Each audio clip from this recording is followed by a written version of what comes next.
about the environment, it's about the people. স্থপতি মেরিনা তাবাসসুম সম্পর্কে time লিখেছে, সাধারণত পুরস্কারজয়ী স্থপতিদের সঙ্গে পরোপকারের বিষয়টি তেমন উল্লেখ করা হয় না।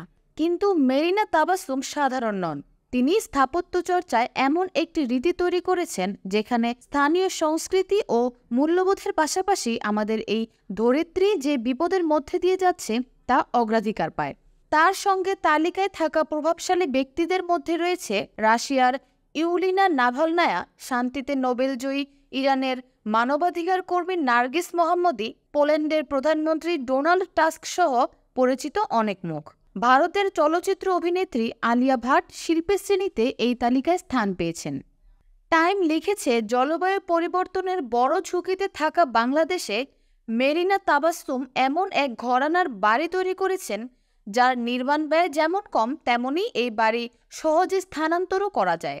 স্থপতি মেরিনা তাবাসসুমের এটি প্রথম আন্তর্জাতিক স্বীকৃতি নয়।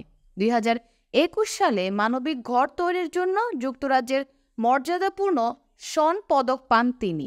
2020 সালে ব্রিটিশ সাময়িকী প্রসপেক্ট এর 50 চিন্তাবিদের মধ্যে শীর্ষ 10 জনে স্থান করে নিয়েছিলেন তিনি 10 জনের মধ্যে তৃতীয় হন। ঢাকার দক্ষিণখানে বায়তুর রৌফ নামের একটি শৈল্পিক নকশার মসজিদের স্থপতি হিসেবে 2018 সালে জামিল প্রাইজ পান তিনি।